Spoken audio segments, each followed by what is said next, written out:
Right here in front of me is a document that Infiniti quietly distributed to its dealer network. No press release, no owner notification, no headline, just a quietly revised service procedure tucked inside a technical update, changing the lubrication specification for one of the most celebrated engines the brand ever built, the VQ35. And if you own one of these engines, this document changes what you should be doing every single time you change your oil. The VQ35 has a reputation. It earned it. Nissan and Infiniti put this engine in everything from the G35 to the 350Z to the FX35, and enthusiasts loved it because it was willing, responsive, and in many cases surprisingly durable. Mechanics talk about these engines the way old-timers talk about the small block Chevy, with a kind of grudging respect. So when an internal revision surfaces that quietly updates the oil specification and service guidance for this engine, people pay attention. But here's the part that matters. Most owners never saw it. The update didn't make the evening news. It wasn't flagged in a recall. It landed at dealerships the way a lot of technical service guidance lands, quietly, routinely, folded into the stack of paperwork a service advisor glances at and moves on from. Meanwhile, owners are still running the oil weights they've been running since they bought the car, following the specs printed in manuals that predate this revision, completely unaware that the guidance has changed. That's what this investigation is about. The VQ35 originally came with an oil viscosity recommendation that made sense for the engineering tolerances it was designed to.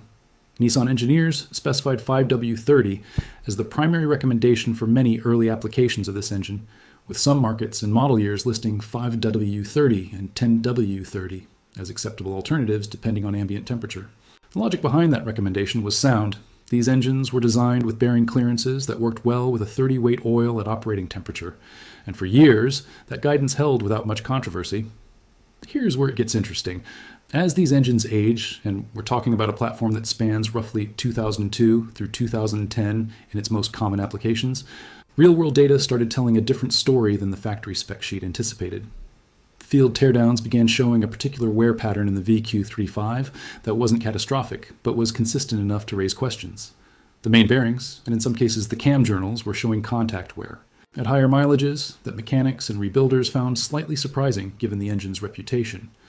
Now, engine wear is normal, metal moves against metal under load, and even with perfect oil maintenance, parts wear over time.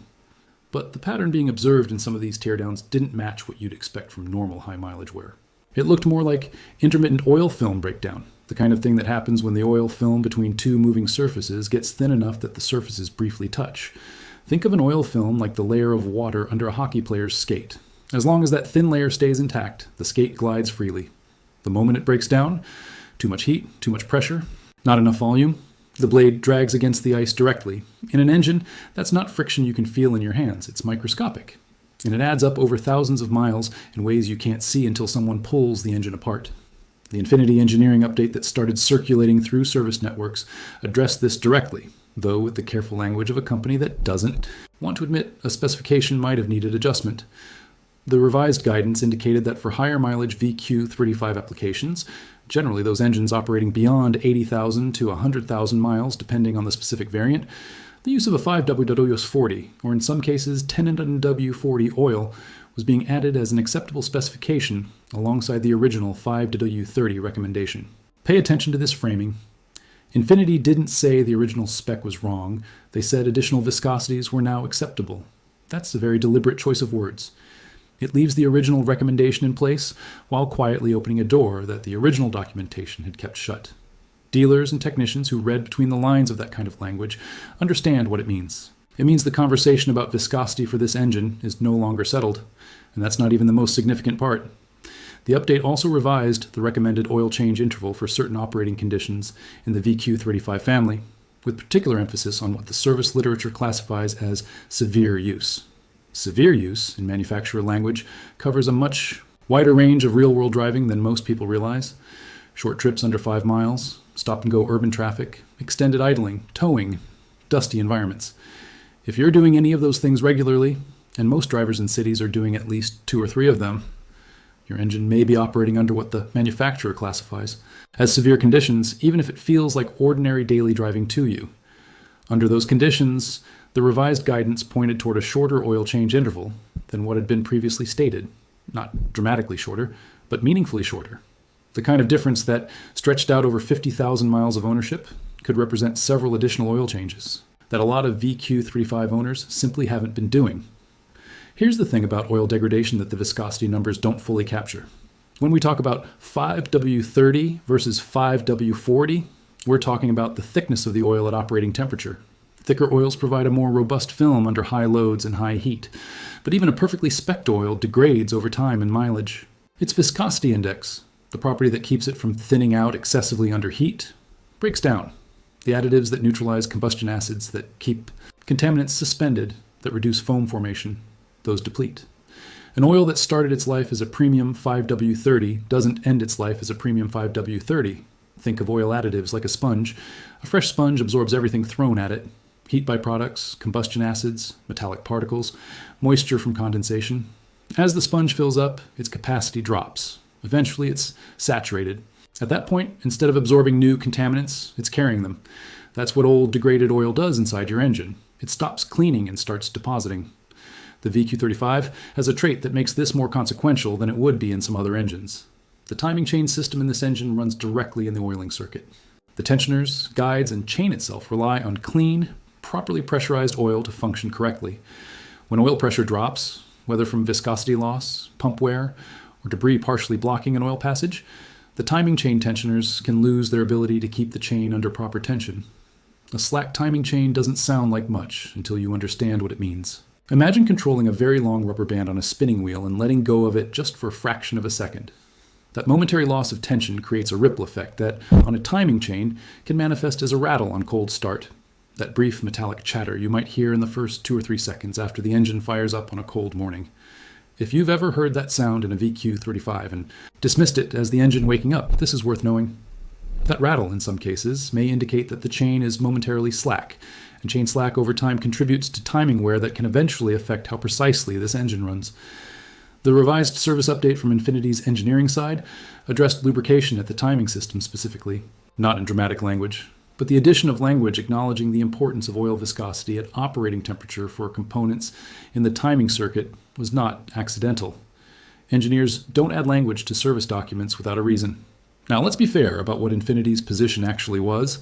The brand has maintained consistently that the VQ35 is a well-engineered platform with appropriate factory specifications. The 5W30 recommendation for new and low-mileage engines wasn't wrong. It was based on sound engineering for a clean, properly clearanced engine running within its design parameters. Infiniti's reasoning for the original specification included fuel economy considerations, cold start oil flow performance, and compatibility with the close manufacturing tolerances of a freshly built engine. Those are legitimate engineering considerations. A thicker oil in a tight, clean engine can actually impede cold start lubrication because it flows more slowly to critical surfaces in those first seconds after startup. The original spec wasn't arbitrary. It reflected a real engineering trade-off. But there's a difference between a new engine and one with 100,000 miles on it. Manufacturing tolerances wear, clearances open up. What was a precisely fitted bearing surface at mile 0 becomes a slightly looser fit at mile 100,000. And when clearances open up, maintaining adequate oil film pressure requires either more oil volume or slightly thicker oil, or both. This is basic engine physics. It's why the aftermarket high-mileage oil category exists. It's why mechanics who work on older engines routinely suggest stepping up in viscosity. Most people don't know this, but the VQ35 also has specific vulnerabilities related to the oil passage geometry in the cylinder head. The passages feeding the variable valve timing system, called VVL, or CVTCS, depending on the model year and variant, are narrow enough that even partial clogging from sludge or varnish can reduce flow to the cam timing actuators. When that happens, the engine management system may register it as a cam timing fault, and the check engine light comes on.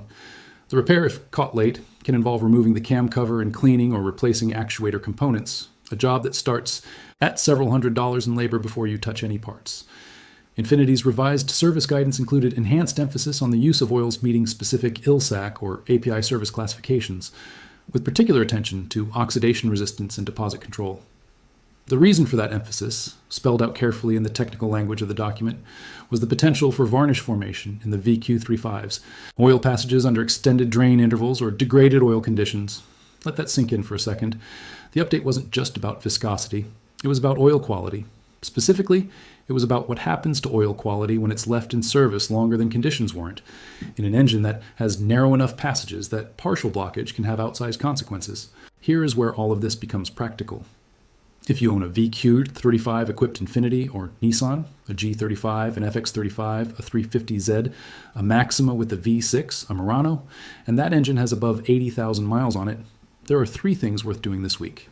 If your engine is between 80,000 and 120,000 miles, and you're currently running a conventional or basic synthetic 5W30, review your oil brand specifications to ensure the oil you're using meets current APISP or ILSAC GF6 standards.